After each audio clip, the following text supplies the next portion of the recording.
Welcome to serials and friends. ఇక రేపు రాబోయే కథలో అయితే చాలా ట్విస్ట్ ఉంటుంది. ఈ వీడియో కనుక మీకు నచ్చినట్లయితే తప్పకుండా లైక్ చేయండి ఫ్రెండ్స్. ఇక వసుధార రిషి కారులో సరదాగా మాట్లాడుకుంటూ వస్తారు. మరోపక్క దేవి అని హాల్లో కూర్చొని వెయిట్ చేస్తూ ఉంటుంది. ఇక మహేంద్ర జగతి రిషి వసు కోసం. అంతలోనే మహేంద్ర జగతి నవ్వుకుంటూ హాల్లోకి రావడం చూసిన ఇక దేవి అని చాలా కోపం వస్తుంది. వీళ్ళిద్దరేంటి ఇంత హ్యాపీగా వస్తున్నారని చెప్పి, ఏంటి మహేంద్ర జగతి అంతలా నవ్వుకుంటూ వస్తున్నారు, ఏం జరిగింది ఏంటి ఈరోజు కాలేజ్లో అని అడుగుతుంది. దాంతో ఇక మహేంద్ర, అయ్యో ఏం లేదు వదిన గారు, సరదాగా అలా మాట్లాడుకుంటూ వస్తున్నామని చెప్తుంటే, సరేలే మహేంద్ర వెళ్ళి పాపం ఫ్రెష్ అయ్యండి, కాలేజ్ నుంచి అలసిపోయి వచ్చారు కదా అని మాట్లాడుతుంది.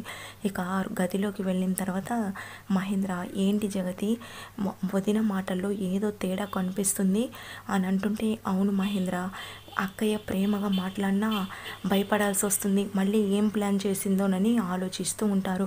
మరోపక్క వస్తారా రిషి కూడా నవ్వుకుంటూ రావడం చూసిన దేవి అని, వీళ్ళిద్దరూ ఇంత సంతోషంగా ఉండడం నేను అస్సలు చూడలేకపోతున్నాను అని చెప్పి, నాన్న రిషి అమ్మ వస్తారా, కాలేజ్లో ఈరోజు ఎలా జరిగింది అని అంటుంటే, ఏముంది పెద్దమ్మ, క్యాజువల్గానే బాగానే ఉంది అని చెప్పి అంటాడు. దాంతో దేవేని, సరే నాన్న ఫ్రెష్ అయ్యండి, అందరం కలిసి భోజనం చేద్దామని చెప్పి అంటుంది. ఇక రిషి కూడా సరేనని వెళ్ళిపోతాడు. ఇక వస్తారా, ఏంటి ఈవిడ గారు ఇంత ప్రేమగా మాట్లాడుతుందని తనకు కూడా డౌట్ వస్తుంది. ఆ తర్వాత అందరూ ఫ్రెష్ అయ్యి డిన్నర్ చేయడానికి ఇక డైనింగ్ టేబుల్ దగ్గర కూర్చుంటారు. ఇక అంతలోనే దేవి అని, ఈరోజు నాకు చాలా హ్యాపీగా ఉంది, ఈరోజు మీ అందరితో ఒక విషయం గురించి చెప్పాలని అంటుంటుంది. అప్పుడే ఫణీంద్ర, ఏంటి దేవి అని మళ్ళీ ఏం అడుగుతూ ఉంటే, ఏంటండి మీరు నన్ను చెప్పనివ్వకుండా అని అంటుంటే, నువ్వు ఏదో ఒకటి సర్ప్రైజ్గా చేస్తావు కదా అన్నీ, మళ్ళీ ఇప్పుడు ఏం చేస్తున్నావా అని అడుగుతూ ఉంటే, అది ఏమండి వస్తారా రిషికి పెళ్ళైంది కదా, కానీ వాళ్ళిద్దరూ పాపం వేరు వేరు గదుల్లోనే ఉంటున్నారు.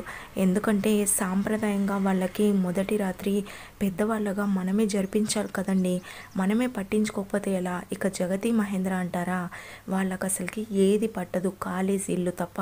అందుకనే రిషి పెద్దమ్మగా నేను ఒక నిర్ణయం తీసుకున్నాను, రిషి వస్తారకి ఫస్ట్ నైట్ జరిపించాలని పంతులు గారిని పిలిచి ముహూర్తం పెట్టమన్నారు.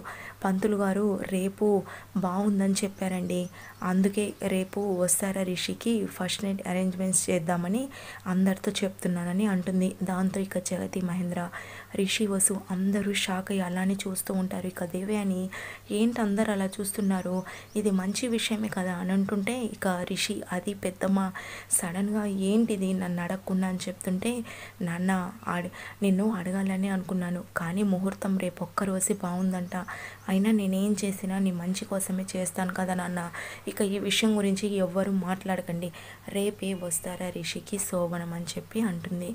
దాంతో ఇక అందరూ ఇప్పుడు ఏం చేయాలని ఆలోచిస్తూ ఉంటారు. ఇక జగతి మహేంద్ర గదిలో, ఏంటి ఇలా చేసింది వదిన అని అంటుంటే, నేను చెప్పాను కదా మహేంద్ర, అక్కయ్య సంతోషంగా ఉందంటే ఏదో ఒకటి చేయబోతుందని, ఇప్పుడు మనం మాత్రం ఏం చేయగలమని బాధపడుతూ ఉంటారు. ఇక రిషి అయితే చాలా బాధపడుతూ, ఇదంతా వస్తారా చేసిన పని కారణంగానే కదా అని ఇక డాబా పైకి వెళ్ళి ఆలోచిస్తూ ఉంటాడు. అంతలో వసుధార, ఇదంతా నా కారణంగానే, రిషి సార్కి పాపం నా కారణంగా సంతోషమే లేకుండా పోయింది, అసలు ఇదంతా ఎందుకు, నేనే పెళ్ళి జరగలేదని చెప్పేస్తాను, చెప్పే ముందు రిషి సార్ అసలు ఎక్కడున్నారో, రిషి సార్ మూడు ఎలా ఉందో తెలుసుకొని రిషి సార్తో కూడా చెప్పాలి అని చెప్పి ఇక రిషి కోసం తన గదిలోకి వెళ్తుంది. ఇక రిషి లేకపోవడంతో వస్తారా, రిషి సార్ ఖచ్చితంగా డాబా పైనే ఉండుంటారని డాబా పైకి వెళ్తుంది. ఇక రిషి బాధగా నిలబడి ఉండడం చూసిన వస్తారా, రిషి సార్ అంటూ దాని దగ్గరికి వెళ్తుంది. ఇక రిషి చాలా కోపంగా మాట్లాడుతూ వస్తారతో, దాంతో వస్తారా, రిషి సార్ మీరేం బాధపడకండి, ఈ సమస్యని సృష్టించింది నేనే కదా, ఈ సమస్యకు పరిష్కారం కూడా నేనే చేస్తాను, నేనే వెళ్ళి దేవి అని మేడంతో మన నిజాన్ని చెప్పేస్తాను రిషి సార్ అని అంటుంది. రిషి, ఏంటి వస్తారా అని అంటుంటే, అవును సార్, మీరు ఇలా బాధపడడం నా కారణంగా చూడలేకపోతున్నానని వెళ్ళబోతూ ఉంటే, రిషి వస్తారా చేపట్టుకొని, ఎక్కడికి వెళ్ళాల్సిన అవసరం లేదు వస్తారా, పెద్దమ్మ శోభనం ఏర్పాట్లు చేస్తానని చెప్పారు కదా, చేయనివ్వు, మనం కూడా శోభనానికి రెడీ అవుదామని అంటాడు. ఇక వస్తారా, ఏంటి సార్ మీరు మాట్లాడేది అని అంటుంటే, అవును వస్తారా, మనకి నిజంగానే పెళ్ళి కాకుండా లోకాన్ని పెళ్ళైందని నమ్మించాము. ఇది కూడా అంతే. ఇప్పుడు వెళ్ళి నువ్వు నిజం చెప్తే పెళ్ళి కాకుండానే ఇంటికి వచ్చావని పెద్దమ్మ గొడవ చేస్తారు. అందుకని నువ్వేం చెప్పు. పెద్దమ్మ పెట్టిన ముహూర్తానికే రెడీ అవుదాం, లోపల మనకు తెలుసు కదా మనమేంటో అని చెప్పి అంటాడు. ఇక వస్తారా రిషి సార్ అని అంటుంటే, వస్తారా, నువ్వు చేసిన పని నాకు నచ్చలేదు, కానీ నిన్ను అందరి ముందు అవమానించాలని నేను ఎప్పుడూ అనుకోలేదు.